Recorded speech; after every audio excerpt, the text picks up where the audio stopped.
When I did my big interview with Ericsson about, their gripe about mid-band spectrum not being used, mid-band 5G not being used enough in Europe compared to other parts of the world, and I said, well, hang on a minute, can't they use beamforming to make up for the fact that they don't have as many sites?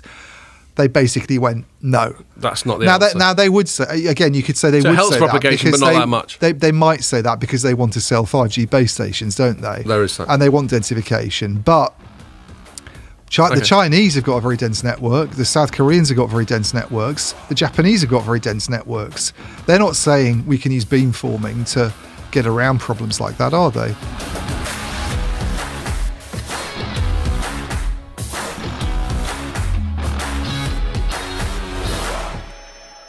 Hello and welcome to another Telecoms.com podcast. We just had a cheeky sharpener outside in the sun. We're sat on deck chairs outside the refinery at the bottom of Bluefin building. Now we're giving away where we are. The hordes of groupies will know where to find us. I expect lots of people hanging outside the office next week then. Just like with little notepads and stuff. That was nice. Yeah. Got quite hot. 25. I know. I think you got a bit of colour on your face because you were there before. I was going to be there a bit earlier and they cancelled my goddamn train. I burn very quickly. Ian is wearing black pants as well. That's terrible. I'm wearing shorts today. I should put shorts on. I'm wearing shorts today. Our lucky audience can't see my exposed knees. But anyway, lovely day. And it's going to be lovely all weekend. Unlike, have you been hearing like Germany and stuff? God damn, it's all gone mental. Yeah, that's bad. What is it? Flooding. Oh, really? Well, it's Western Germany as well, like close to the Alsace and all that. But yeah, they're having an absolute nightmare. Although typically I saw, and I was reading about it on the BBC, they just led with the sort of climate change thing. All the politicians, even while it's happening, even when there are people having a nightmare, they're going to be like, yeah, man. Climate change, yeah. We had a flood here on Tuesday? Apparently there was something about the flooding in London, but I didn't notice it. It was insane. Maybe Monday. It was crazy. There was a lot of rain, yeah. The rain outside my house, I've never seen this. Right. Like the street was flooding. I don't think we had it that bad even up in Hitchin. Oh, it was crazy. Well, I don't remember. I live near you. I don't remember it being that bad. I remember it being heavy, but you're both sort of south central London, aren't you? Southwest. Southwest. Right, not south central. Look at that. They both pushed back hard on that. You're not. Well, yeah. I mean, I'm Wandsworth. Bloody Lewisham. He's not even south, really. All right, anyway. So that's all lovely, and I think we'll go and hang out after. I can't hang out too long because tomorrow we've got phase 2 of Mrs. Scott's. How many 50th. phases are there? I think just 2. She's like the Queen. She has 2 birthdays, which is going to consist of her getting loads of her mates round in our back garden and me making frozen margaritas all afternoon. That's good that you think that way, though. I mean, she'll be pleased about that. She's like the Queen. Yeah. Yeah, that's the way to think about your wife. Good thing she doesn't watch this. I don't want her getting funny ideas. So you're going to use Jose Cuervo? Jose Cuervo, yeah, and I've got... I use a mixture of fresh limes and a sort of cocktail pre-mixed lime juice, and then I use proper French sugar syrup, that Monin, that brand. Yeah, gum, that's it. Yeah. Chuck that in. Oh, damn, it's going to be sweet then. Good. Well, you've got to get it right, because if you don't put it in, it's just not very nice to drink. But the problem is, especially when you do it as a frozen margarita, which is like a slush puppy, it goes down, and on a hot day, it goes down a treat. I expect these middle-aged women to be all over the shop. Yeah. Is it just you and a bunch of middle-aged women? We'll put it on the next podcast. Because this is what happens when you cancel lockdown to middle-aged women. Tequila and rum does something on people. Well, tequila's good. Tequila's one of the best things to get drunk on. Obviously not too drunk, but it's an upper. Yeah. So it's is rum. Is it? Yeah. Right. So it's something like gin just makes you want to top yourself. You're basically barman to your wife's friends. Exactly. It's very nice of you. It's not a bad job. Yeah. Could be worse. No, imagine you'll have a few of those frozen margaritas yourself. Don't you worry about that. He needs to taste it, to sample it. Yeah. To make sure it's all right. Okay, so that is what we're going to do. Are you doing anything? It's going to be such a nice weekend. Are you going to lark about? Anything planned? Just see how it goes. Go to the phone shop to maybe get an iPhone 12. Is it? Whoa. That's the highlight of my weekend. You got an iPhone now, or are you? Got iPhone 11. God, so you're upgrading once a year now? Is that That's what, one is that better. what you do? No, it's about a year and a half. Okay. And they said, do you want an early upgrade? No extra fees. I see. My wife's phone is buggered, so the idea is to pass give it down. Her that That's what I do. The iPhone 12. That's what I do, and then occasionally get moans about shitty battery life, and I sort of go, yeah. But this one's really that. good still. It's so I just want to point out that the reasons why Ian is doing the upgrade, he never once mentioned to get 5G. That goes to show. No, it's a really good point. Here we are on Telecoms.com podcast. He says I'm upgrading. And because my wife's phone is shit. It's a good segue actually into the first item, isn't it? Almost. Well, it is. Okay, well let's take that prompt then. I'm such a good producer, you know. Yeah, well, that's good. It shows that some of shit's rubbing off on you, Pierre, after all these years. Yeah. What are we going to chat about? We're going to start by talking about, we had a little sort of virtual press conference done by BT/EE. I call them BT. I know, bit of a dad joke, isn't it? Not ET. They could have gone with that, couldn't they? They could have gone with ET. ET, yeah. I have that clip when they first came out, when they announced the name of Ray back at the old building, going, it's not going to work. Like, what is that name? Like, yeah. How am I supposed to say this? And do you know what it stood for? Everything everywhere. Yeah, I remember Terrible. that. Yeah. I remember this was way back in a previous job. I wrote a sort of satirical piece going, just imagining them in a room brainstorming this, and they go, what are we going to come up with? He goes, well, we want it to cover a lot of stuff. And they go, what about everything? They go, yeah, I like that. Write that one down. He goes, and it should be a lot of stuff that most people can get hold of. What about everywhere? He goes, yeah, fuck it. Everything everywhere. It was just such a weird thing to come up with. And then they abbreviated it EE, and that just means a screechy sound. Now nobody knows what EE stands for, but better not to. But they had a press conference anyway, and we both attended it. So we're going to talk about how that went. Then we're going to talk about, just today we had Ericsson's quarterlies, which had a few sort of juicy bits in it, which are worth noting. And I think we're going to conclude, I haven't covered this, but I certainly have opinions on it, and you wrote a piece on it, which I think you might have teased last week, about net neutrality, specifically in the States, because net neutrality is primarily a concept that gets chucked around in the States. Like with everything else in the States, it's partisan. If you're on one team, you have this opinion about it. If you're on the other team, you have that opinion about it. And of course, we've got a new administration, so the pendulum swung back. And it's all bullshit, of course. As things usually are when they're like that. Yeah, so that's what we will conclude talking about. And just to remind you that if you're... So, when I got this wrong last week, I thought I normally said, if you're watching it on the site, you can also watch it... No, if you're watching it on the site, YouTube or Facebook, you can also listen to it. I see, that's what I should be saying. And vice versa. Sure, I've never said that. Yeah. Okay, so, as Pierre just prompted, if you're watching it on the site, YouTube or Facebook, you can also listen to it on iTunes, SoundCloud, Spotify. You know what we should say is, like, if you're watching this right now or listening and it's not really convenient, try any other platform. Yeah. The one of your choice. And that will... It's like I think I said on a previous podcast, that on other podcasts I listen to, they always have a bit at the end go, where can people find you? Yeah. Everywhere. Everything. Yeah. Or they can find me by Googling my fucking name. Everything everywhere. Everything everywhere. Just like that UK MNO.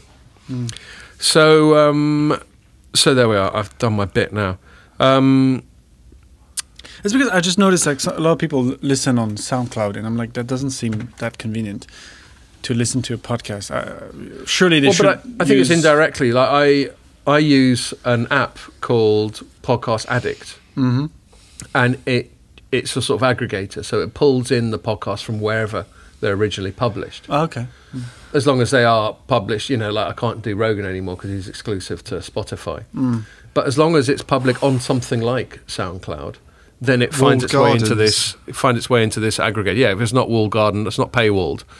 Then it finds its way into this aggregator. So it's very convenient. I've got about 20 or 30 pods there, and I always see when new ones come up, including ours. So I get to see alternately photos of me or you. Oh, you see, I use Apple Podcasts and Spotify. That's it. Yeah. Well, so and I guess you've had a Apple Podcast probably performs the same function as this Podcast Addict. Yeah. I mean, Apple's better at producing these bespoke things for iOS like that because Androids are more of an open ecosystem. It's a third-party thing, but I'm sure it performs the same function. So yes, so this BT thing. So that was a couple of days ago. And they trailed it for a little while, and then they had it kicking off at 8 o'clock. Yeah. Which I know isn't that early, but in this era of everyone working from home, I'm going to have to be honest here. If any of my bosses are watching this, I'm not always at my computer bang on 8 o'clock. In fact, about an hour later is typical for me. And that's on a good day. No, that's quite normal. Normally in your bed with your laptop on your knee. Do you know what? I never do that. No, that is just bad. Well, you don't want to get into that habit. I've been trying to lay that on my son. Actually, it's just the psychology and the sort of ergonomics of it. Yeah, just be in work mode. Be sat. My older son's got into the habit of doing that a little bit. Yeah, it's very slobby, isn't it? It is quite slobby. Although I suppose it's better than not working at all, which he might want to do, but which he might argue is a point in its favour. Sorry. And so I got up, still taste the toothpaste and all that sort of thing. The coffee breath. And coffee/toothpaste. And they don't go well together. I just want to say, there's a reason Don't no one's mix them. ever come up with toothpaste flavour coffee. And the first bit of it was one of these Kevin Bacon ads, the most ludicrous one, where they've got. I mean, do you remember, like years ago at Mobile Congress, I certainly got to raise a few eyebrows by taking the piss out of some of the sort of hyperbolic use cases that people were coming out with for 5G, including robotic surgery. Yeah. And this one guy called Misha Dola. Well, this is almost designed to be as ludicrous as possible. Well, exactly. Isn't it? This one guy called Misha Dola, who's he's a proper legit professor at King's College, and he's all into this shit. Yeah. Just got a little bit defensive and got me to come round and explain why I shouldn't take the piss. Why remote surgery will happen even though it never will. Do you know what I mean? Yeah. And so it's that sort of thing. But that was 2017. I looked up that story I wrote. That was, I think, 2017. Yeah. Now here we are, 2021. BT's got this ad where some actor, I can't remember who the actor is. Well, I recognise him. didn't think he was anybody famous. I just thought he was a geezer. Well, his face looks familiar anyway. I know Kevin Bacon. Like in this new ad. Yeah, He's so he on goes top to the of top Mount of a Snowdon. mountain, and there's this chair set up with a robot arm holding a razor. Yeah, it looks like something out of you must have Tarantino. seen it. No, I've seen it. You Yeah, must we're have doing seen surgery on you. Yeah. Well, we're going to shave shaving him. Oh. with a cutthroat. With a cutthroat So they're razor. trying to illustrate the precision with which you can do, It's a killer app that might actually kill you. It's literally Basically. a killer app. It's like, was that Viggo Mortensen, the Russian one, Viggo Mortensen movie? Eastern Promises. Don't know that. There's I've a seen that. Yeah. gruesome barber. Yeah, well, it's like a sort of modern day Sweeney Todd. Yeah, Robot well, Sweeney that's why I Todd made thing. that's why I made the Tarantino reference as well. Yeah. The Reservoir Dogs Oh, bit. yeah. Oh, I get it. A close yet far shave. There we go. You're looking it up. Yeah. And and it's all fine. I mean, it's not like BT/E the only people to use this hyperbolic use case thing, but that by itself is a sort of illustration of how desperate they are to demonstrate to people why they should give a shit. Well, about. I suppose they think they're being slightly amusing, and Yeah, a bit tongue-in-cheek. and then the message is that our network is, it's not that remote shaving is going to be the next big thing. I suppose they're trying to say our network's really reliable, and you can get it anywhere, everything, everywhere. There we go. But, Even on top of a mountain. But it also, unfortunately, like telecom people probably aren't that good at thinking about this. It does show the desperation in a way, doesn't it? Because if there was an obvious killer application that isn't going to kill you and that everybody wants to use, then they'd probably do something to do with that instead.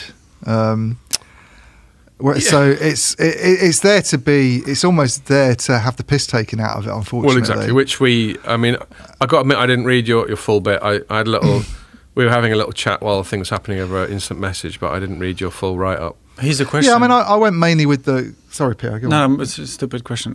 Since the barber is inside, are they connected to fiber rather than 5G? Well, exactly. And there wouldn't be 5G connectivity on the top of Mount Snowdon anyway, would there? No. You'd have to do it through satellite. There wouldn't or something even be anyway, any so, connectivity. No. But I mean, my write-up And 5G, was, we'll come on to this because we can talk about 5G coverage. They could have It feeds used into 5G that, coverage. doesn't it? Yeah. a field somewhere. And that was actually my main write-up. I mean, the thing was presented very much as a kind of overarching convergence, and this is what we're doing with our networks generally. But actually, the foreground stuff, they led with after the advert was to talk a lot about 5G and how that's going. And that's what obviously the mainstream press went with. And so I did something sort of looking into that a bit more, because they've got this. The headline that did the rounds in Reuters and the FT, I noticed, was by 2028 we'll have a near nationwide network. I think they say 90% land, geographical coverage. Well, that's landmass, and that usually translates to about 99% population. Yeah. So You know, they're Because most saying, of it's urban. you know, which to me was such an underwhelming statement to come out with. Well, by the date. So by the time we get to 6G, some people in the UK are just going to be getting 5G, is basically Quite. what you're saying. And I went back and looked at EE's 4G rollout, and they launched, if you remember, they launched 4G back in, I think it was 2012. Yeah, Late 2012, they got a bit of a head start on the competition. So they weren't under any particular pressure to roll it out competitively, although they probably thought, you know, that let's try and go quickly before anybody else rolls it out, and we can sort of sign up customers. And 2 years later, they were at 90% coverage. Yeah. So we're now at the 2-year point with BT. And do we have a geographical coverage stat? Yes, because it got reported in the FT first. So you did some proper journalism. That a source had told the FT it was 40%. So I just basically asked Neil McRae in the interview I did, and the PR guy got a statement from them. So it wasn't even a source.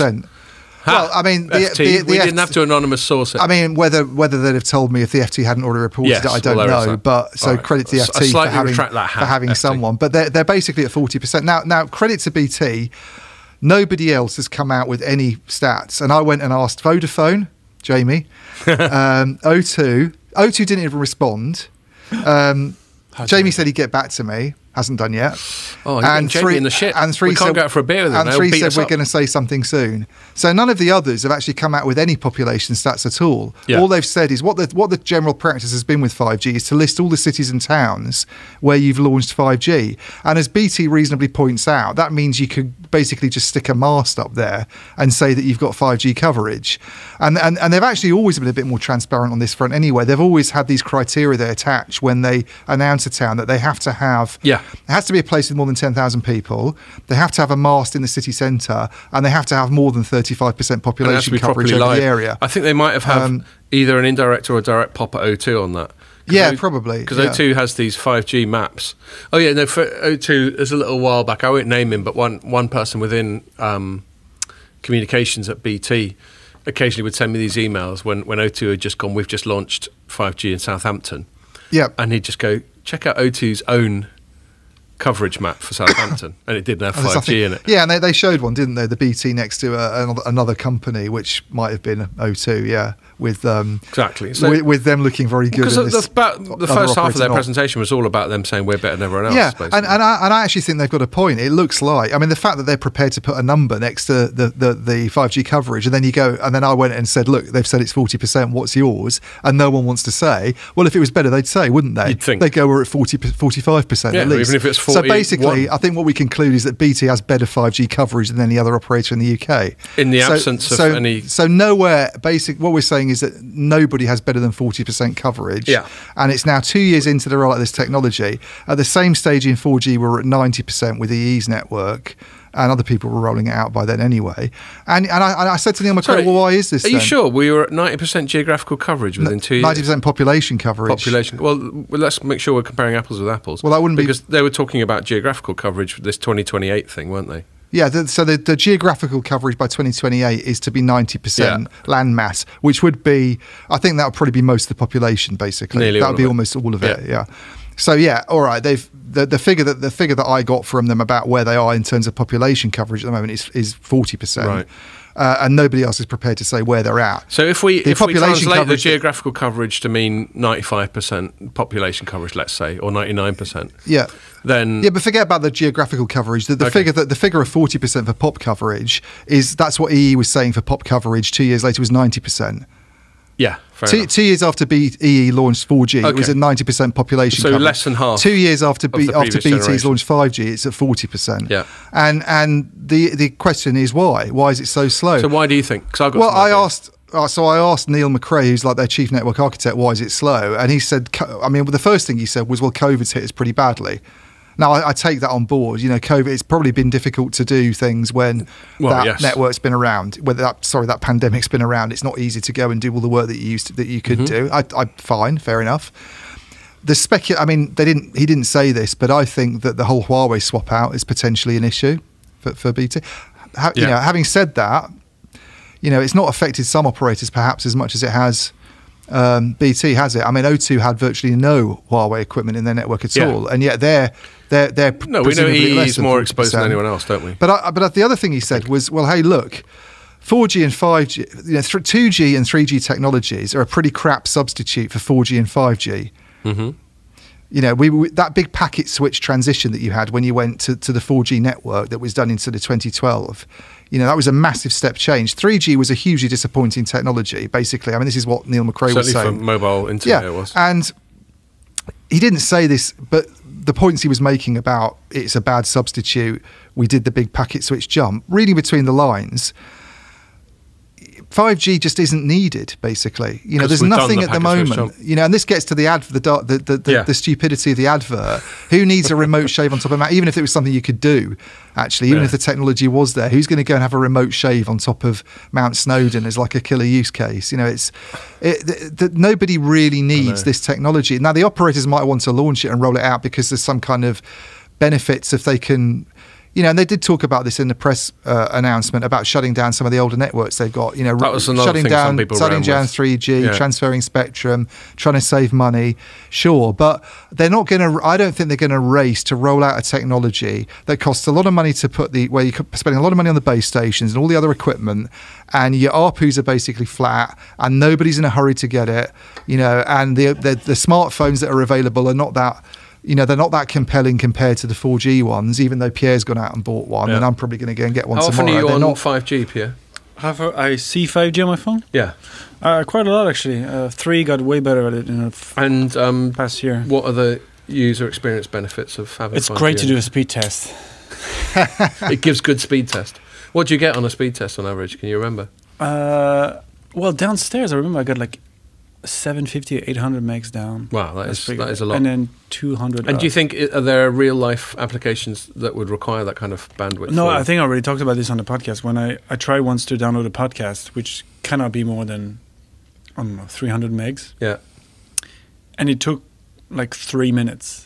And I was like, why is this taking 3 minutes? What, that was on 5G? Yeah. You were seeing 5G on your phone? Yeah. I did a speed test before, and in the same spot, I said, let's download this podcast. I expected it to go whoop, and it didn't. But I mean, that might actually be something that is useful to do, though, to be able to download a podcast more quickly if you're in a hurry. Spotify. Yeah, but it's still really fast on 4G. It's still not compelling enough. I do it all the time. When I'm walking to stations coming to this, I'm always downloading podcasts. It's still good enough on 4G, and there still aren't enough services that you can use on 5G that you can't get on 4G. And therefore, they know that people aren't in a hurry to get it. They're not going to make a lot of money out of it. There's all this talk about enterprise. I mean, you wrote about this. Because this is something else they talked about.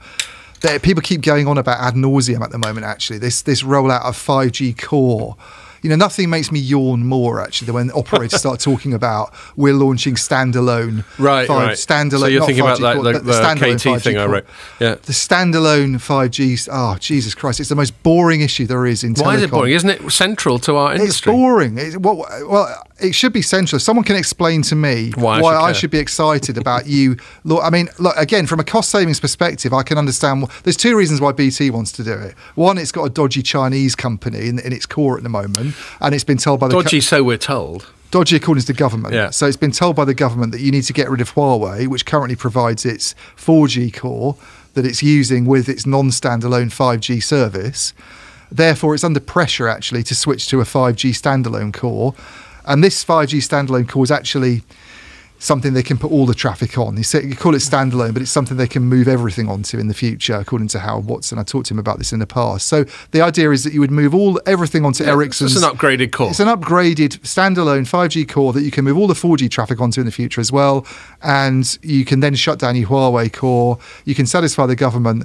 And they're trying to sell it on the basis that the standalone version of 5G opens up all these new services we haven't even contemplated, I think is how he put it in the press so much release. So that we can't name any of them. Like remote shaving, perhaps, Yeah, and AR, VR and all that sort of thing. But, it's nobody's really strung this together. Nobody's come out with There was one, do you remember there was I think this was a Vodafone press event where they actually had some companies that were using it, and they had that one that embeds sensors in rugby balls and that sort of thing.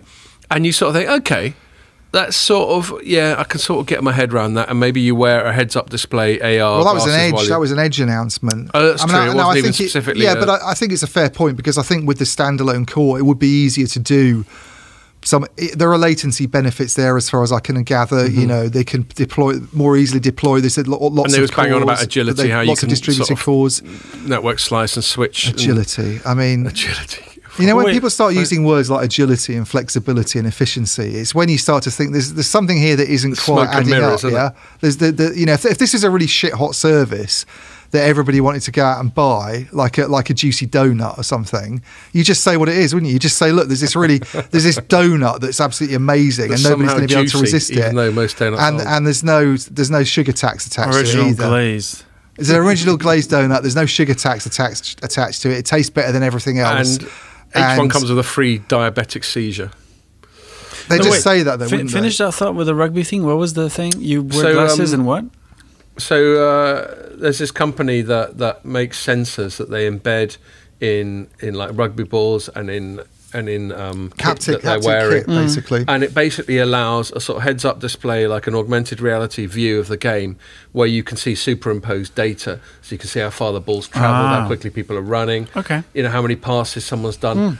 Just all this sort of American style. It's not enough just to enjoy the game. It's not stuff you can't do now. They do it now. Yeah. It's just with the Edge network, it reduces they get a big latency reduction. So it happens.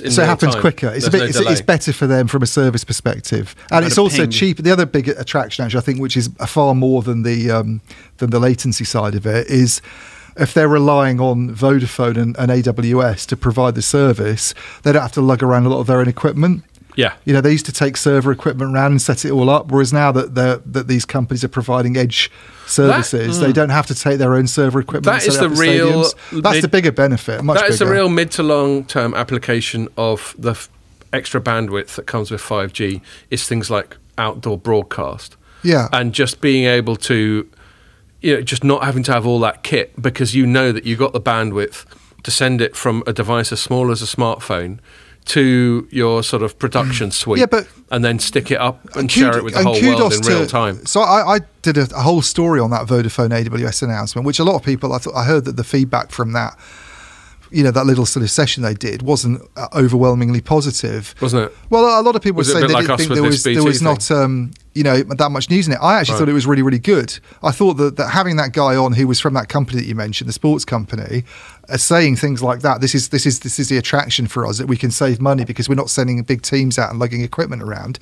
If BT had said something like that, this is why this stuff matters, because we can have these companies all of a sudden. That's a good way of steering it back to the core subject. So that was I wrote a piece. I didn't think it was that arsey.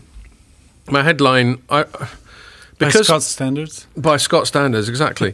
My headline, because there wasn't any explicit news, you had to sort of generate your own.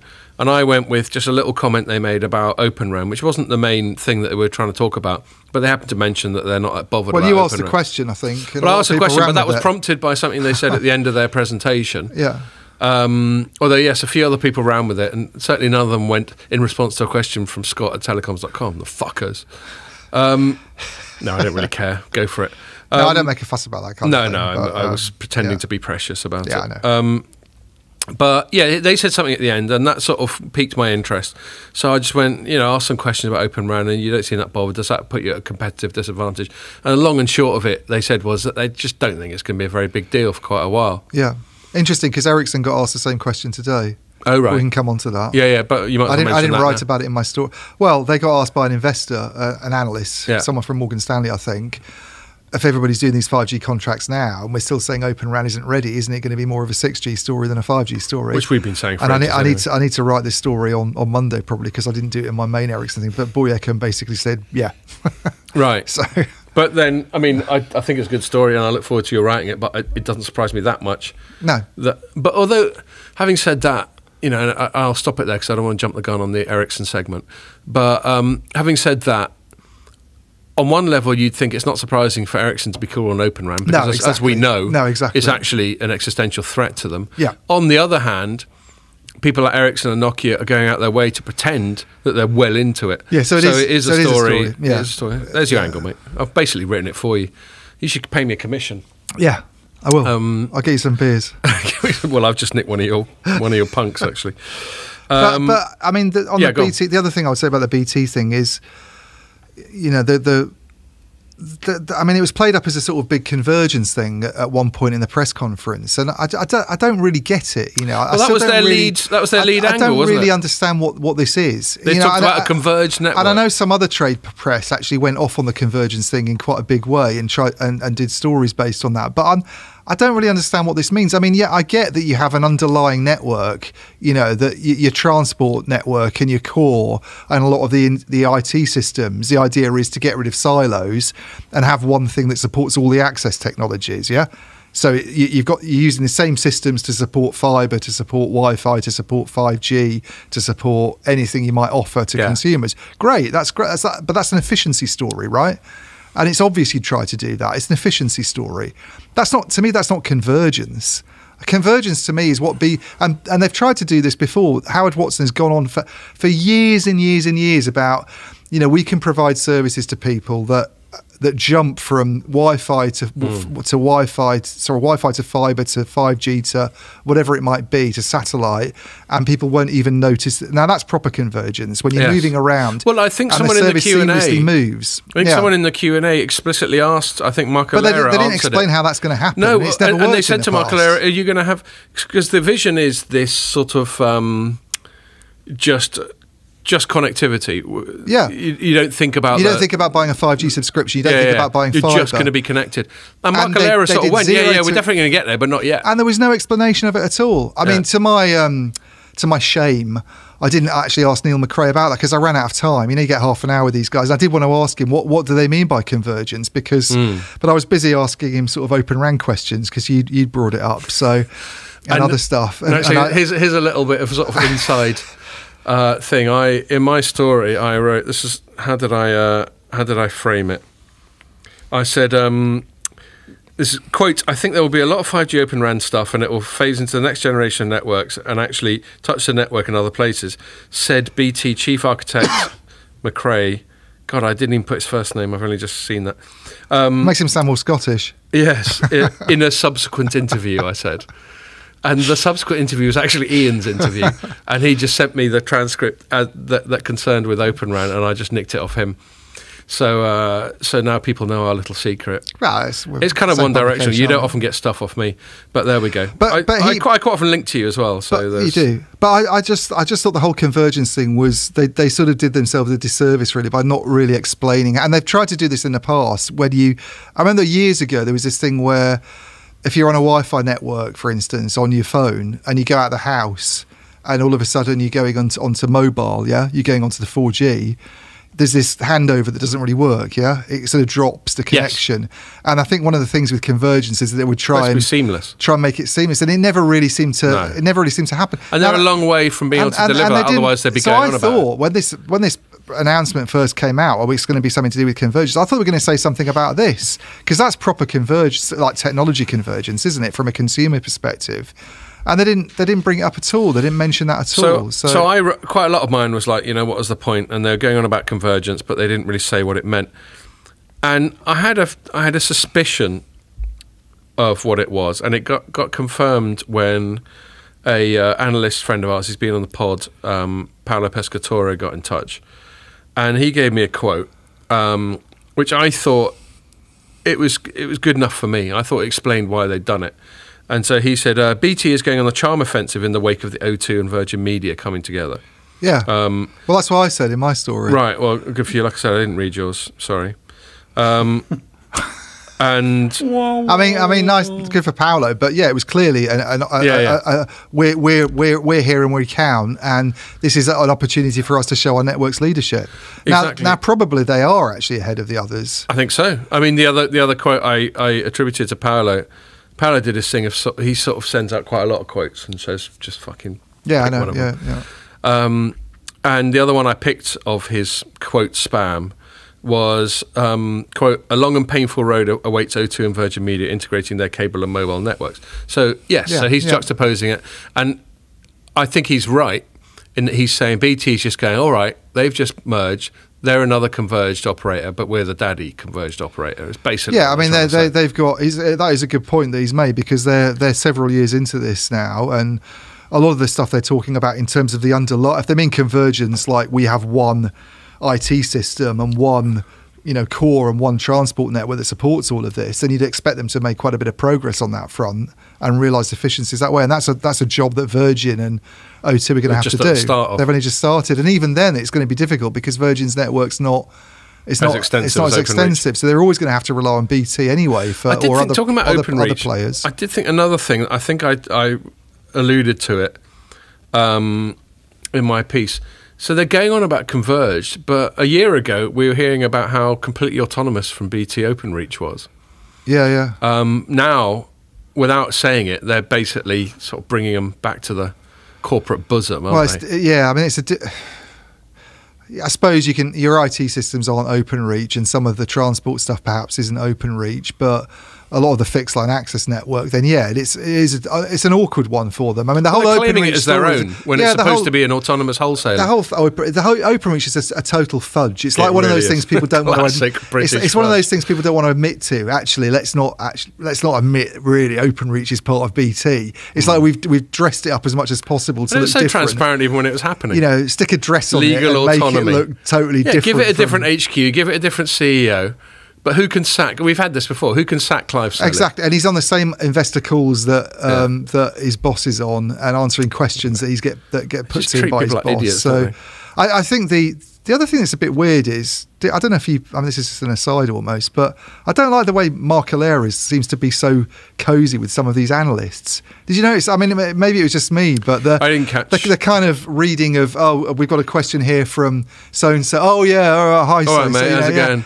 I mean, that's just a bit off to me, I think. I mean, all right, maybe you do go out for drinks with these guys, but I'm not going to name any names at all. Well, I was an analyst, names, and I wouldn't. No specific names actually spring to mind, but as a generalisation, analysts, a big difference. I was an analyst, and you were even further back in the mists of time. Well, the reason I bring it up is because I asked a question that didn't get asked, right? And I didn't attach my name to it.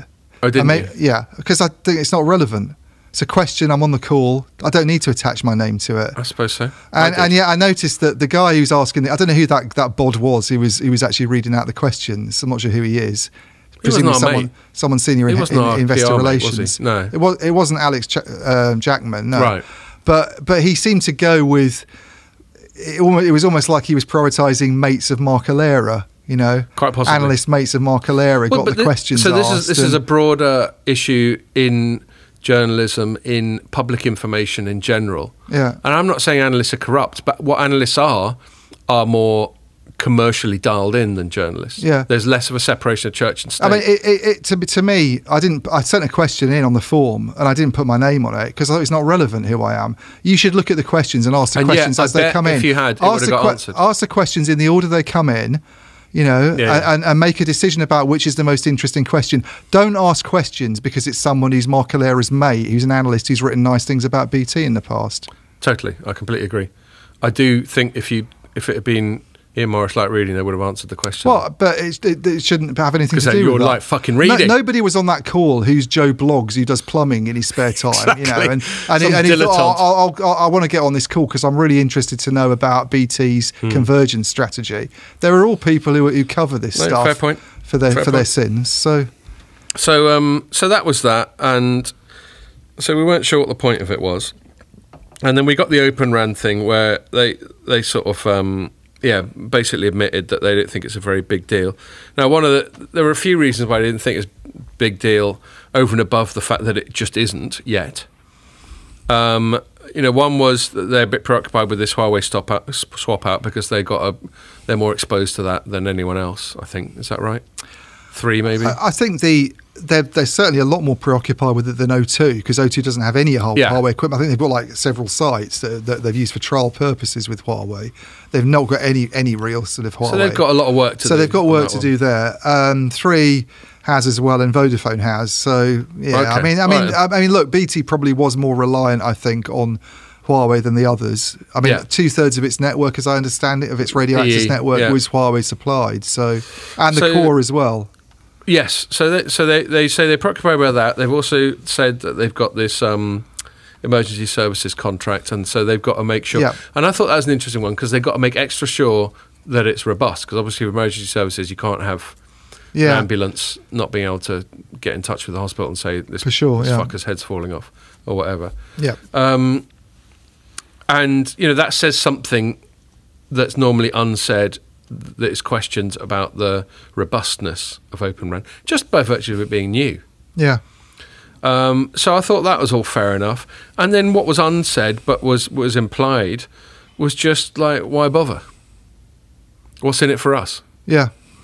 We understand all the political push behind Open RAN. We're not scheduled to talk about it, but FCC had this sort of Open RAN day or Open RAN week or fest or whatever, where they were banging on about it. So the Americans are so overtly pro-Open RAN, for which I think you can read American vendors, sort of Mavenir. Is Altiestar American? Yeah, well, it's American, but its owner's Japanese. Okay. It's majority owner. Anyway, I just think the Yanks reckon that the Open RAN gives domestic producers a much more of a fighting chance than they've got right now. Yeah.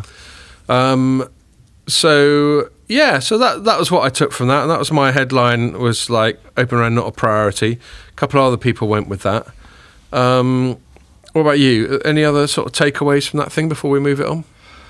Yeah, I mean, the Open RAN stuff's interesting. It's not, they have said this before, that they don't see it as something that they're really going to sort of move heavily into until the late 2020s. And I asked Neil some of the stuff. I was going to say, what was the highlight of your chat with him?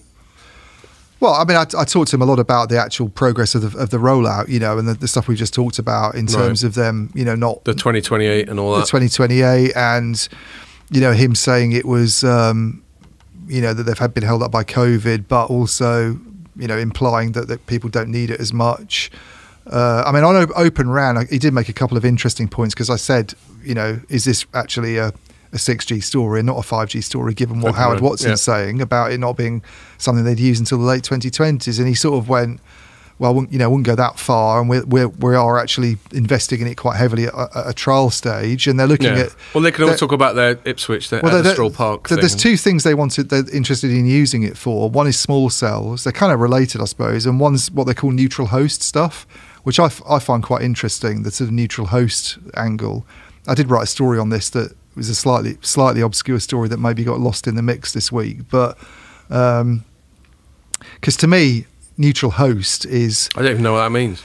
Right, so neutral host, it's one of those horrible expressions that people use to make things sound as inoffensive as Switzerland in World War II. Yeah. But actually, it's like a neutral host network is NBN Co, for instance, in Australia. I see.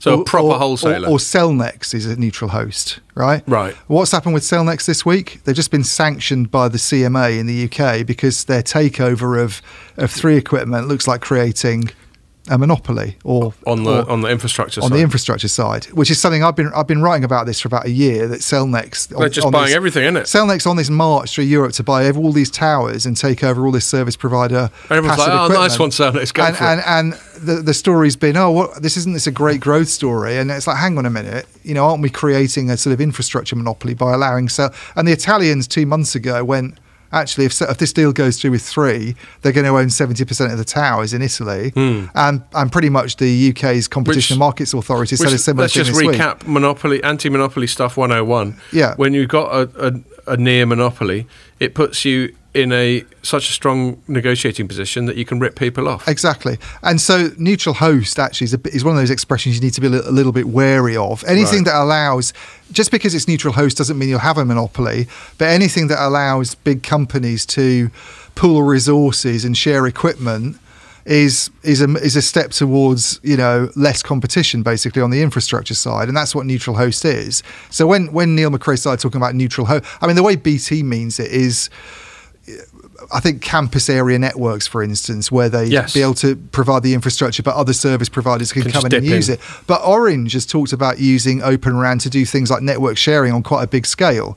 You actually have a network there that is built using Open RAN principles, and that makes it easy. The reason it makes it easier for lots of companies to use is because with the sort of virtualization you get with Open RAN, you can more easily separate out your traffic, manage it.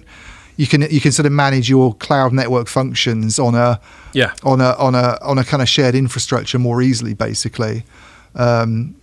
So it basically facilitates a neutral host model. And I wrote a story saying, well, hang on a minute, if it does, then regulators need to be a bit wary about it, because it'd be a bit ironic if they go and support a technology that's designed to create competition in the equipment side that ends up leaving you with less 5G infrastructure. Well, yeah, ultimately, as I think you were alluding to, there's no such thing as neutral. It's like a whack-a-mole, you know. Yeah, totally. Let's open up competition here, but hang on a minute. What if it just creates one infrastructure provider? So I got one last thing I just remembered to say before I move it on. I'm not going to invite you to respond to it just because we're running out of time on this segment. We always overrun on the first segment. Pierre has to make throat-slitting gestures at me. We're saying we have as much time as we want now. Oh, that's what that gesture meant. Yeah. Oh, that was ambiguous. No, sorry. Oh, so So the thing, yes, you can have a 2-hour pod. Oh, okay, so that was the exact opposite of what I took. Can we send Pierre up a I thought he was tequila? giving me a throat-cutting gesture, but he was actually giving me some kind of Gallic, laissez-faire, do what the fuck you want gesture. Right. Yeah. Okay. Brilliant. Right. Well, in that case, so I said earlier, I've got some theories about the shitty progress of the 5G coverage rollout versus the 4G one. I mean, the first one I think we've covered extensively, which is that the case for it is not strong. Yeah. It never was. Well, I mean, you know, it isn't. You can have all the sort of smart rugby balls you want. It's just, it's a niche use case. It's the word, and I know that's an age thing, but you know, convergence. What's the, the mathematical phenomenon when the curve exponentially it goes up and then eventually infinitely never just tails off. Yeah, but it plateaus. Yeah, it's not really plateauing, because plateauing implies it stays the same. It is infinitely rising a little bit. But okay. I don't know. I have another one, but I'd be interested to hear yours first, because it might be the same one. So let me quickly say, my only other one is just things like sort of spectrum and radius of coverage. Is that what you were going to say? Yeah, which we talked about, really, the Ericsson point about mid-band in Europe. Yeah. So we know that crudely, the higher the frequency, the shorter the range. Yeah. So like sub 1 gigahertz stuff is great, but there isn't much of it. Everyone wants it. If there's tons of sub-gigahertz stuff, we wouldn't really have any coverage issues at all, would we? And that's what operators have been using in Europe to launch 5G is sub. But they've only got about 5 megahertz of it each time of like 700 megahertz spectrum or whatever. Yeah, so they get the pervasive stuff, but they don't get the high capacity. speed. Yeah, there's no capacity, and so the problem with 5G, just to go back to sort of 5G 101. For all the clever technologies and beamforming and all that sort of thing that's baked into it, it's basically just saying that we can find a way of using more spectrum real estate, effectively a fatter pipe, to give you more bandwidth. But that spectrum real estate only really occurs in abundance at these higher frequencies that have a shorter range. Yeah. So, of course, if we're talking about mid-band, which is like, I don't know, about sort of 3.5 is the sort of central bit of it. It's sort of 3 to 4 gigahertz, let's say. Then the propagation characteristics are worse. Nothing like as shit as millimeter wave. Yeah. I think was it Mike on like reading that wrote he went hard on millimeter wave this week. Yes. Good for him. Which Neil McRae also commented on. I don't know if he'd read Mike's stories, but he just basically. I just read the headline. I just thought it was a really nice, punchy, opinionated. We don't have it here, right? We don't have it here yet. No, but they're talking about using it here, and Neil McRae basically said, yeah, millimeter wave has clearly not worked out very well in the US in the way they wanted. Yeah, but it might still have, for example, it might still have a role in, for instance, private networks. Campus stuff. That you could use millimeter wave there as like a Wi-Fi alternative. Where range isn't such a thing. Where range isn't a thing, and it's like a control. It's like a licensed network where it's not like Wi-Fi is all sort of free and anybody can use it, and it's not regulated. So you can provide guarantees. So then the real story is sort of backhaul and fibre. Yeah, because it's cheaper to have like Wi-Fi 6 or something. Say it again. Wouldn't it be cheaper to have Wi-Fi 6 on a campus? Yeah, but then it's not cellular, and there are different characteristics to Wi-Fi. But the mid-band point's interesting because they've been awarded mid-band spectrum. The reason they don't have, this is the reason why South Korea got such good mid-band coverage and we haven't.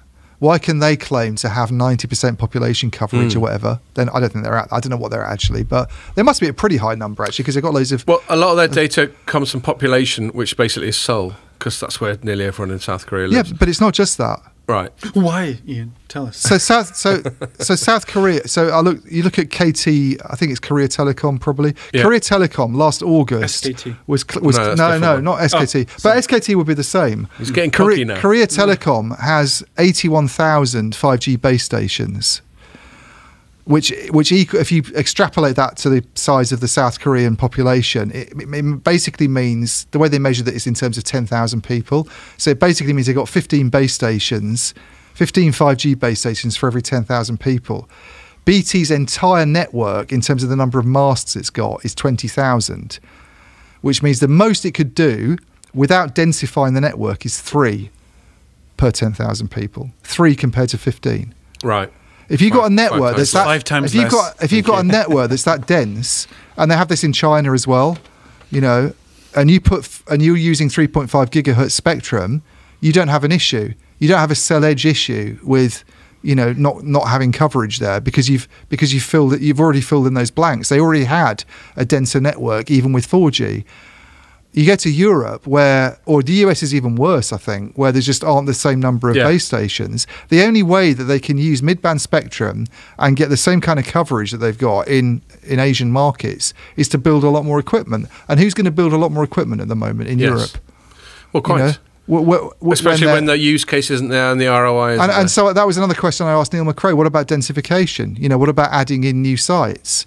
And the answer I got then was, well, we don't really know at the moment because we have to look at the demand. And then you get all this bullshit about farmers not letting them on their land and all that sort of extra stuff. Yeah, there's stuff to do with planning. But the message was that they don't really know about densification at the moment. But you've got some operators like Orange in France saying it doesn't think it needs to densify because it can rely on tools like beamforming and stuff like that. Well, they obviously don't think they can rely on beamforming in South Korea and China, do they? So why do we think that's going to be good enough? When Gabe told me about beamforming the first time, I was like, this sounds Star Trekky and very difficult. Because it's got beam in it. Even Ericsson said beamforming is not going to make up for the lack of densification. That's basically their message.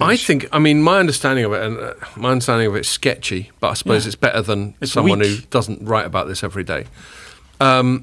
Is that it's a technology that allows you to sort of focus an otherwise sort of disparate field and focus it on a specific device, which sounds very clever and involves lots of AI and that sort of thing. But it also strikes me that it's probably quite resource intensive. So the capacity implications of beamforming, there would seem to be a law of diminishing returns. There's only a certain amount of devices one base station could beamform at, I would presume. Yeah, but I don't know the technical parameters enough. But I remember asking when I did my big interview with Ericsson about, you know, their gripe about mid-band spectrum not being used, you know, mid-band 5G not being used enough in Europe compared to other parts of the world. And I said, well, hang on a minute, can't they use beamforming to make up for the fact that they don't have as many sites?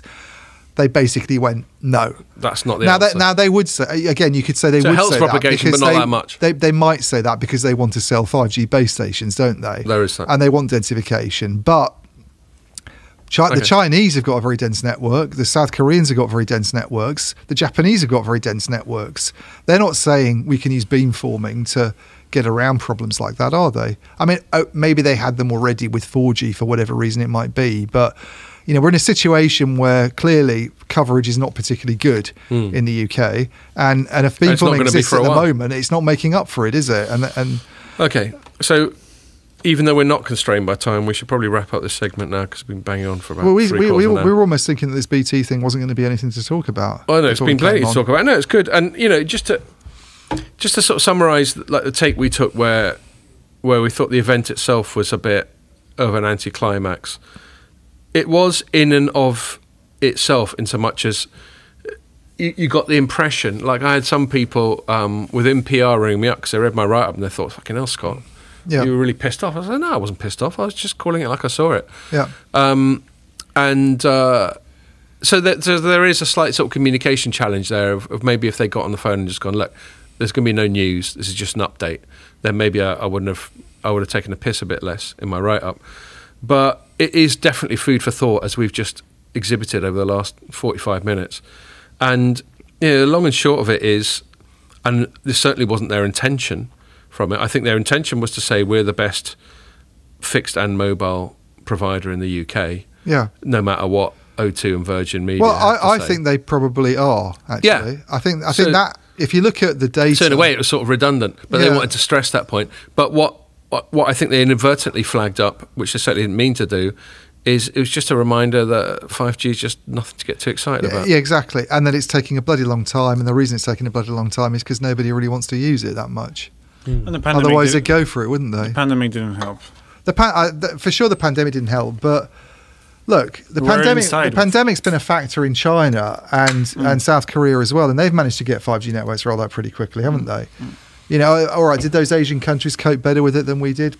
I don't know in the case of China, because I wouldn't believe anything that anybody said who's Chinese media. But what we do know is it was a really big deal, and then suddenly no one had it.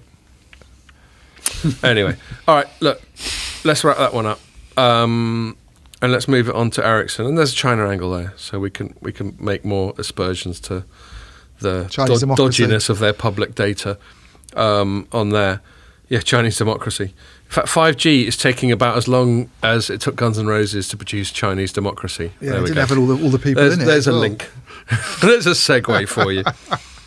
And they didn't have, and China doesn't have to deal with fucking Axl Rose. They didn't even have Slash in Chinese democracy either. No, They didn't? No, he doesn't do the guitar stuff on Chinese That might democracy. as well not be Guns N' Roses. Come on. No, it was Guns N' Roses by name. It was Axl. It was Axl Rose and some hires, Sad. including a guy called Buckethead, who's actually a good guitarist. Who but he actually wears wears a KFC bucket on his head. He's like a white makeup dude. Yeah. Yeah. Anyway, Ericsson. So today they had their quarterlies. The top line was, we were having a little chat earlier, Ian, about this. Everyone always does it. Like quarterlies do my head in, because accounting, you've got things like generally accepted accounting principles and non-GAAP. You're like, if they're generally accepted, why aren't you doing them? Yeah. Or what do the Americans call it? Anyway, it doesn't matter. They've got another name for proper accounting and Nokia's even worse with spinning this. They seem to be even more sort of in that mire. But yeah, and then they've got another one where they talk about their sales, and their sales, Ericsson's net sales fell 1% year on year, but organically were up 8% year on year. So that's a 9 percentage point difference between the actual number and this adjusted number. Yeah. And the adjusted number is normally for currency, although I couldn't help noticing that the currency adjustments nearly always tweak the number up for Ericsson. So the krona must have been on a fucking tear for a few years, as far as I'm concerned. I mean, I always tend to trust the organic number more than the reported number, because there are times in the past when the reported number does very well, but you look at the organic number and it's not. Yeah, and then you look at like WSJ or FT and see which one they go with. Yes, no, I agree. And I think the underlying message is they're doing pretty well. They're doing all right. They're doing all right. Except one place. Well, exactly. So I'll hand it over to you in a sec, especially because you listened in on the analyst call and I didn't. But so their organic sales were up 8%. What's not to like? And yet their share price at the time I wrote was down 8%. Yeah, and their profits and operating margin, by the way, also went up massively. They all went up. It's all an upward curve. So Ian, why? Our outlook was probably just too high. That's it. Well, we're about to come to that, isn't it? I mean, but that's like... Okay, I was about to pass the ball to Ian. And you I think the main reason the share price... So when I wrote my... I don't know what it is at the moment, but it was down about 9% in the morning. It was 8% when I wrote it. It was 9% when I published, so... I'll look it up. That happens all the time with Apple. They're like, they smash all the numbers and the stock goes down 2% because the analyst's outlook is too high. No, I think it was all to do with China. I think that's the whole thing was to do with China.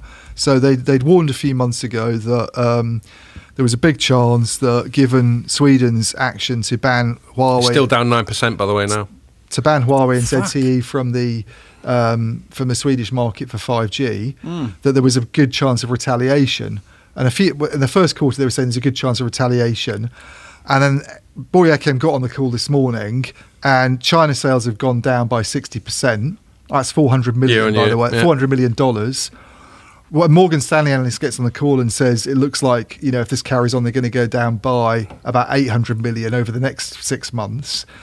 And basically, what's going on is the money, by the way, going to come back? And Boyakem goes, no, it's not coming back. Game over. I mean, It's over, Johnny. you look at the earnings statement, and I think it was just based on the earnings statement where they almost sort of re-echoed the thing they put out a few weeks ago. You think, okay, they're still warning about a China drop, but on the call, it sounded like they're basically saying we aren't going to win anything in the second tender. You know, so they're still going to have a presence in China, but the second phase of work, the first phase having pretty much finished now, as I gather. And that's obviously one of the reasons why sales are down quite a bit as well, I think. It's not just a geopolitical pushback, it's because a lot of the work's I was confused about that, because I got the impression that sales were down versus expectations, which led me to speculate, I don't know one way or the other, whether or not... So there was that first allocation when the big Chinese MNOs announced the results of their tender process, and Ericsson got about 12% across the board. Yeah, about 12%.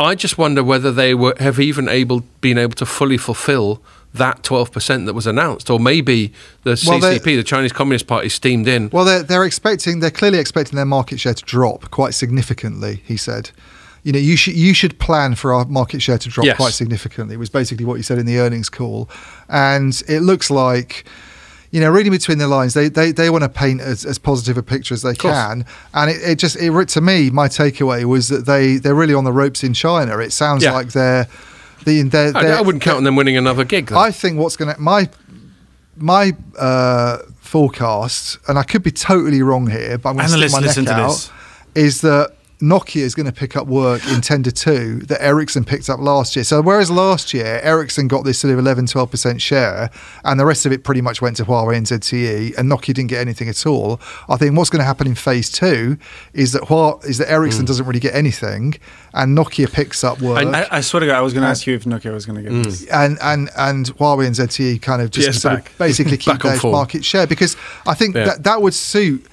I mean... all the messages from Ericsson are that we're going to get punished, basically, for the Swedish government actions. Yeah, so they're obviously expecting to be punished.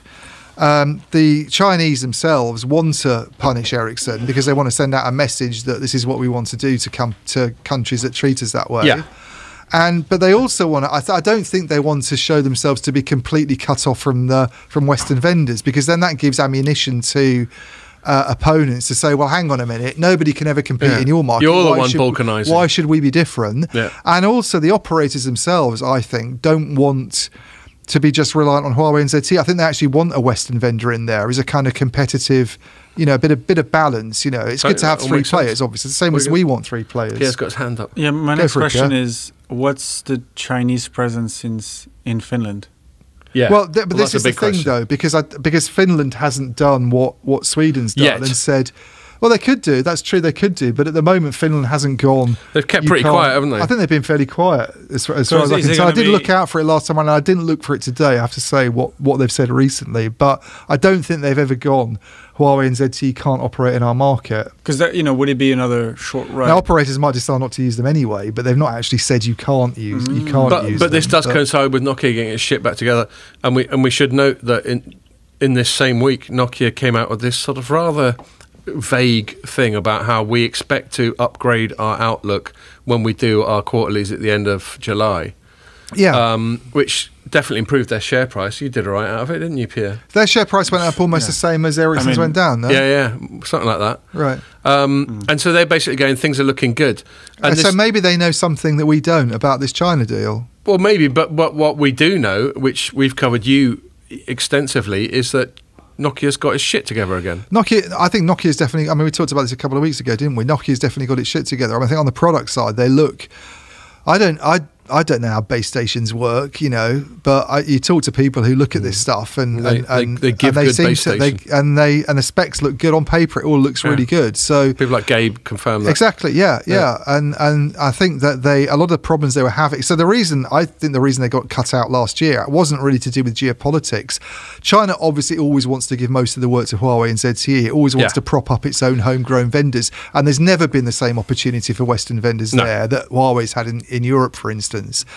But I don't think that didn't give work to Nokia is any kind of geopolitical thing. No, it's because I think they did it because they just weren't perceived to be particularly good. And they were thinking, well, if we're going to give 5G work to a Western vendor, let's give it to Ericsson. I think now they're pissed off. Now they're going, hang on a minute, this Swedish government move is made us a bit angry, and we're going to retaliate and basically cut Ericsson out. I'll tell you an extra little tweak. Let's imagine, for example, that Xi Jinping is a bit of a geezer and likes to teach other countries a bit of manners. What a better way to wind them right up than give some work to the next door Finns, isn't it? Exactly, yeah. He's like, oh, well, we're suddenly keen on Finland because they're not being dicks to us. So it could be as petty as that. Look, these are still human beings we're dealing with. I know they're enormously powerful people, but they're still human beings with egos and pettiness and fragilities and all that sort of thing. I mean, could Nokia be the next Ericsson in that case, though? Or they be the next? Well, that's why your question is excellent about what Finland's they'll ride that way for a bit, and then they'll be like, wait, hold on. Well, I think that they were never really. People were writing them off like a sort of finished thing. Love it. A year ago, but they only ever really had problems on the mobile side. They've always been very, very strong in optical, and mobile accounts for a big share of their business. I think it's about half of the revenues, but that means another half comes from all these other things that they're actually really good at doing. And if they can, and they've always had a good reputation in the past for mobile in 4G. It was only the 5G products that had, where they'd sort of slipped up. So if they can address those problems, I personally think Nokia looks in a really good position at the moment. They've got an end-to-end set of products that they're not trying to position as end-to-end anymore. They're just trying to sell products basically and make sure that each one of those units does really well. They've got on top of a lot of the mobile issues they had, and and they can make a pretty good argument for actually being, I think, ahead of Ericsson maybe and more receptive to Open RAN than Ericsson is. They're certainly more overtly receptive to Open RAN. Yeah, and I just think they're in quite a good place. I think with the restructuring they've got planned, you look at what happened last time around with their earnings, they looked pretty good, and they've had this upgrade. They're looking in a good position, but I wouldn't say that means Ericsson looks fucked. I don't think it does. I just think that the nice thing for Ericsson is they look really good everywhere else. I mean, they've just won this monster deal with Verizon. Well, so that coincided. I mean, just to butt in, and you finished describing it, but there was the announcement of a Verizon deal, which it by itself isn't surprising because they're obviously already got a close relationship with Verizon, and Verizon's also run by the former CEO of Ericsson, which could go one of two ways, of course, depending on the circumstances under which he left. But presumably, when he left, they gave him a fat bonus. Yeah, they didn't just say, get the fuck out of here. They just went, keep in touch, mate. What's his name? Ali Burton? Cheney? Cheney, yeah. Go on, be vice president. Well, obviously, remember if you've got someone like Hans Vestberg and you're kicking him out because the company's underperforming, you're not going to be a dick about it because the bloke's not going to just go off and go to an allotment. He's going to be a powerful guy. Anyway, but yes, tell us, Ian, exactly what the nature of that deal was. Well, it coincided exactly with these announcements. I mean, Mike Dano, one of my colleagues, wrote the story, so and I have to be honest, I didn't because I got up so early this morning to do the actual Ericsson announcement. I didn't even know about it until I saw his thing on the site. But it's an $8.3 billion deal with Verizon. That's right, 5G, well remembered, and it's over 5 years. So it's the biggest deal they've ever signed in their history, apparently. Right, it's a monster deal. So they're not, and it's not necessarily surprising. They're probably going to get the deal, but still, the announcement of it. I think I wrote a story a few months ago, or a few weeks ago, with the headline. It was something like "China needs Ericsson more than Ericsson needs China," and I still maintain that. I think China needs Western vendors more than Western vendors need China. In a way, the fact that they don't have a massive presence in China at the moment. Nokia's not really there at all in 5G. It does other stuff, but it's not at all there in 5G RAN. And Ericsson's got a very, very small market share, which sounds like it's going to go down. Yeah, but China accounts for 8% of Ericsson's revenues last year. If they're flying high everywhere else, if they're winning $8.3 billion contracts in North America, and they're picking up work at Huawei's expense in Europe, and they're doing well in Africa, and they're doing well in all these other markets, they're still all right. And their margins are looking really good. I mean, they're much more efficient than they ever were. I've got that curve in my story. It keeps going up the margin curve. China. They've actually, those two companies are actually set up now for a future where obviously they might prefer a corporate level to be in China because it's a massive market, and there's a load of money to be made there. But they know, they're not stupid. They know that most of the money in that market is going to go to Huawei and ZTE, and always has done in the past. Even if Sweden had been really nice to Huawei. So even if they get kicked out, they don't have that much to lose. Whereas I think what China's got to lose is it becomes a totally Chinese market. I mean, it might suit the government because it wants to be, it wants to send a message out that if you treat China badly, this is what happens. But operators don't want to just be able to buy from Huawei and ZTE. They probably want Nordic competition or US also, competition in there. To pick up on your point, which I completely agree with, I think this is where China has overplayed its hand by trying to be cute in the globalization game, and by basically trying to pretend to be doing globalization while still being protectionist and still currency manipulating and still stealing IP and all that stuff, which it's been accused of. I don't have the evidence to prove it in my hands. It's now got itself into a position where a hell of a lot of people just don't want to play with it anymore. Yeah. It's not sharing its toys. It's being a dick. And people are just like, do you know what, China? Not worth it. But this Ericsson story, what's the worst case scenario is that Ericsson actually loses all of its market share in China. That's still all right. And then let's say I'm wrong about Nokia picking up second tender work. Let's say actually it does all go to Huawei and ZTE, and Nokia doesn't get anything. So it's 50-50 with them. We're then set up, aren't we? Then for what we've been talking about for months.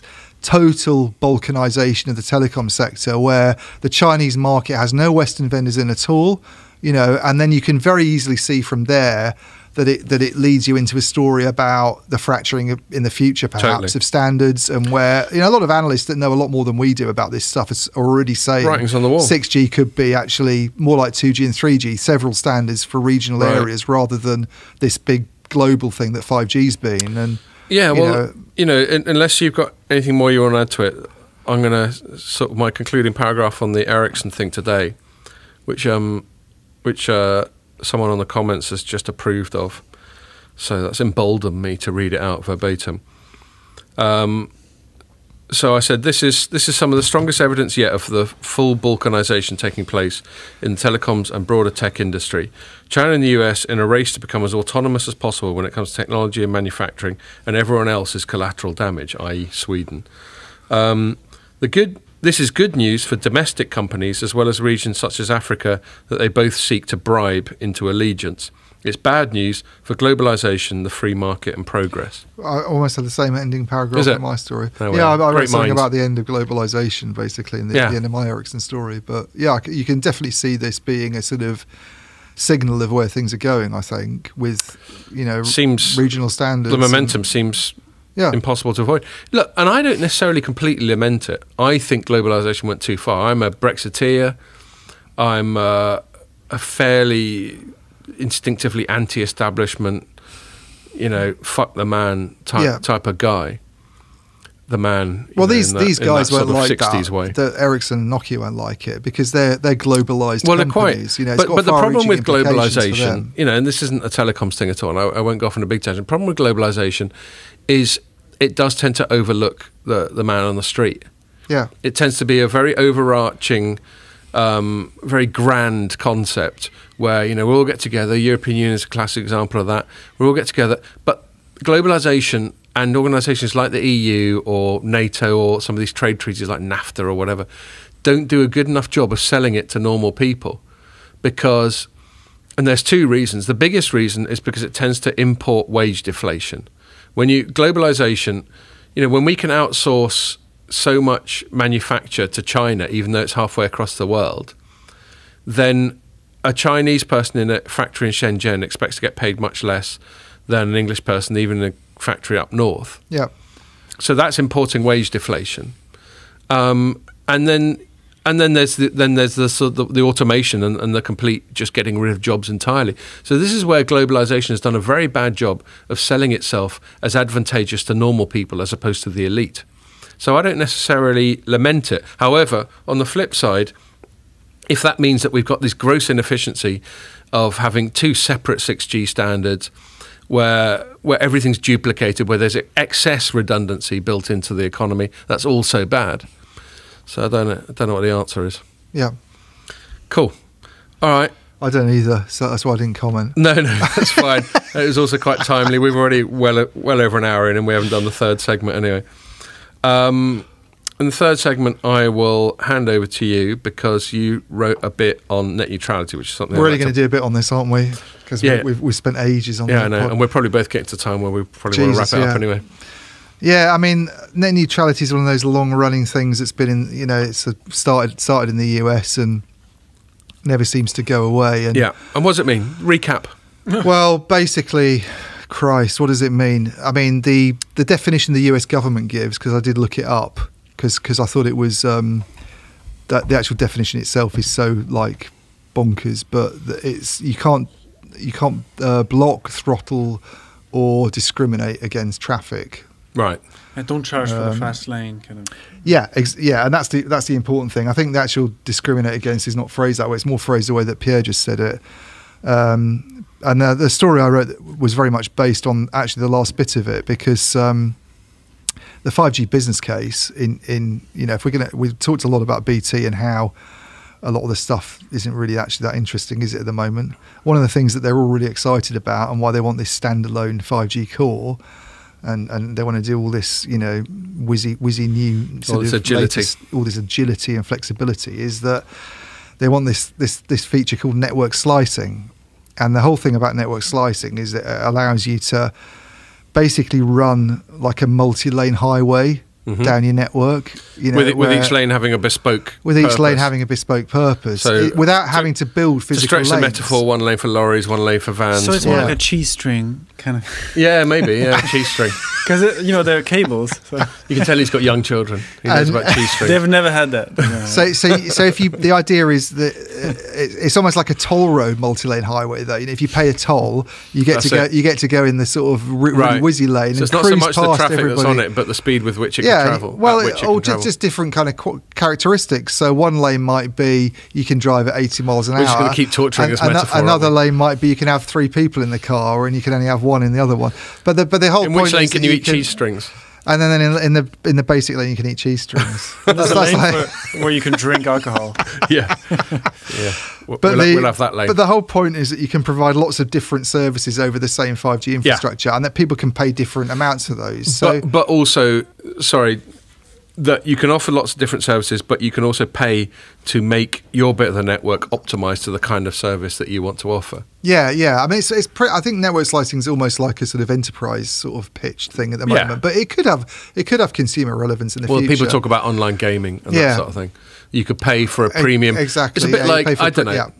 Seeing as we're going with the automotive metaphor, it's a bit like when you get to the petrol station and you got regular petrol and you've got smug bastard which shows how petrol. stupid the whole idea. So, but basically, this would be if they implement net neutrality to the letter of the law, the way that it's phrased by the US government. And by the way, the reason it's become an issue is because it's not been a thing for the last few years, because Donald Trump got rid of it. Very, very sensibly. One of the most sensible things. Ajit Pai, who seems to be this really unpopular character in the telecom press, I've noticed. But I suppose media are lefties. Yeah, but actually, one of the most sensible things he did was to get rid of net neutrality and just sort of let's forget about that old sort of chestnut. And apparently, Joe Biden wants to resurrect this maggoty corpse. And make something of it. And it's such a stupid idea, because it would.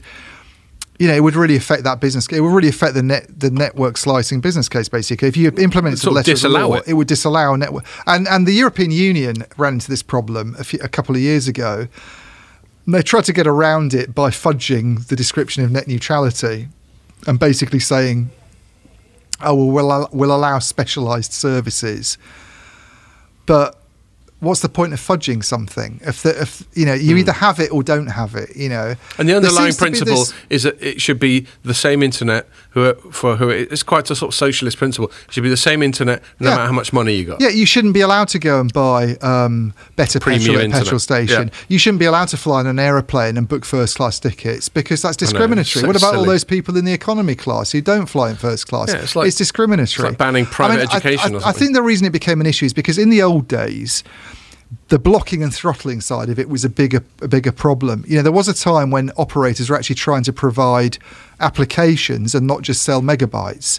When internet telephony, so they could favour their own shit. Yeah. So when internet telephony applications first came along, there were instances where people like Comcast, I think, and some of the other big cable companies were actually reported to be trying to restrict those services on their networks and not allow them to be used, because they were in competition with the voice business. Yeah. But that's not the case. And then it came up again when AT&T bought Time Warner, and you thought, are they going to favour? Yeah, which is a great example, because what's AT&T just done with Time Warner? Bailed. It's just sold it, and Verizon has just sold its own content assets. So basically, US operators today are more dumb pipes than they ever were. Yes. All they're trying to do... Having spent a lot of money all they're trying to do is sell way. gigabytes and actually have other companies come along and sell attractive applications on top of that. Why would they ever try and block an application that any customer might want to use? The whole idea of it is just so stupid. So it's a boondoggle for lawyers, is what net neutrality is. That sounds absolutely spot on, and for politicians, which I was going to say, not having read your piece, but guessing. That's pretty much what I said, but in a more coherent way. Hopefully, no, you're very coherent, mate. Don't sell yourself short. Well, do worry after your metaphors after a few are punks. Yes, world-class metaphors. It's also political because in the States everything's political. Yeah, and the FCC is a classic example of that. The FCC always consists of two commissioners who are aligned to the opposition party. Yeah, and three commissioners, including the chairperson, who's aligned to apparently the majority they have four party. at the moment. I know, because Biden hasn't got around to... And this is one of the reasons why this is an issue, because there's only four commissioners, and therefore this could get held up. So it's a 50-50 split, and it makes sense to have odd numbers, because otherwise you have deadlock the whole time. Yeah. So Jessica Rosenworcel, is that her name, Jessica? Warsel, that's how I pronounce it, yeah. But she's obviously a big fan of, it's so partisan. She's Democrat. She's a big favourite of this. And then you look at Brendan Carr's comment, who I'm far more sympathetic to his point of view on this. I mean, I'm not either Democrat or Republican, because I don't live there. We don't have a skin in the game. But the comments he's made about net neutrality, to me, are so much more my way of thinking about it. That it's you'd be considered a righty and effectively a de facto it's a total distraction, Republican. And it seems to be the other concern that I didn't mention that I sort of brought up in my article is, if people are trying to block or throttle, then it's a problem if you don't have alternatives to go to. Yeah. But that's the issue to focus on, is those alternatives. The fact that the US doesn't have... Net neutrality is actually a distraction from the bigger issue, the fact that the US market is too tightly controlled. Especially on the fixed line. Especially on the fixed line. Some areas you only have one option. Yeah. You have monopolies in particular parts of the country. You have fewer mobile operators now than you ever did. But these things have been allowed to happen through Democrat and Republican regimes. And the other thing is, people seem to think that it would rein in the power of the big internet companies. It would give more opportunity to smaller players, because Google and presumably and Microsoft and Amazon can pay for privileged access. Let's say if you didn't have any net neutrality, let's sort of steelman the pro net neutrality argument. Yeah. If it was completely laissez-faire, complete Wild West, then yes, these big tech companies could just own all the bandwidth. They could own and hold everyone else to ransom. This is what the argument is, that those big companies could pay for privileged access if this was allowed, and they could sort of basically squeeze out the smaller, innovative companies. Well, what happened when net neutrality was actually legal and it was brought in by Wheeler under Obama? If I looked at the share prices of the big internet companies over that period, that 2-year period that it was in, and they went like that. They went right up. It didn't rein in the internet companies at all. No. It's a total. It's such a red herring. It's such a red herring. Yeah, it doesn't. And yet everyone goes on about it, which is what makes me think. Well, it's like a lot of other crap these days, isn't it? To be honest with you, yeah, like things like identity politics. I just get the impression that a lot of that is thrown in to distract people from. Yeah, I was listening to some stuff. This is a complete tangent, and I won't do it for very long. Listen to a good podcast talking about identity politics, i.e., talking about race or sexual preference or gender or all that sort of thing, and just some people talking about what happened to class. Yeah, why aren't we talking about class anymore? Why isn't that the thing? And they were opining that maybe it's designed to distract people from class, which is still the big thing.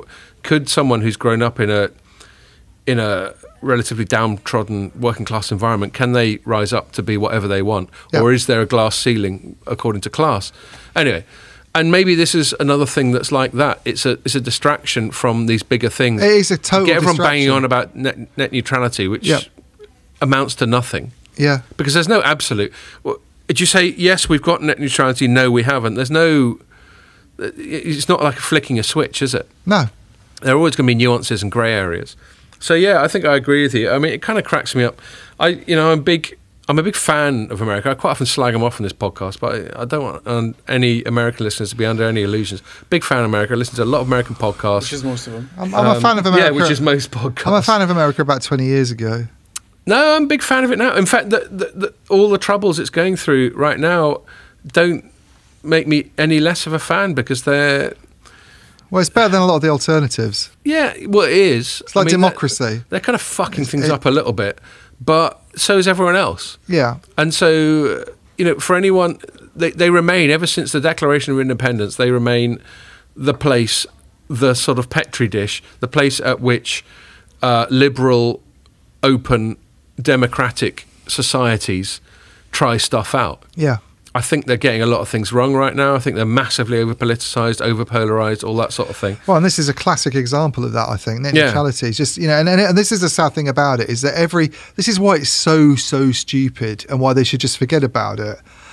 Every 4 years, every new administration, it's going to get resurrected or killed, or resurrected. Well, exactly. So you get this pendulum, don't you? I mean, this is the Chinese must look at this and just while they're blowing up villages and erecting dams, and knowing that there's never going to be any reversal. You're definitely not going to China. They must look at this and just laugh. That every 4 years the US gets obsessed with stupid things like net neutrality. But that's the trade-off, isn't it? You can have an authoritarian, non-democratic thing where they can make long-term plans, or you can have what we've got and what America's got and what Western Europe's got, which is that everything just I wrote something several months years ago when he came in and said he should forget about net neutrality and not try to reintroduce it and just let that one lie. And what's he done? Yeah.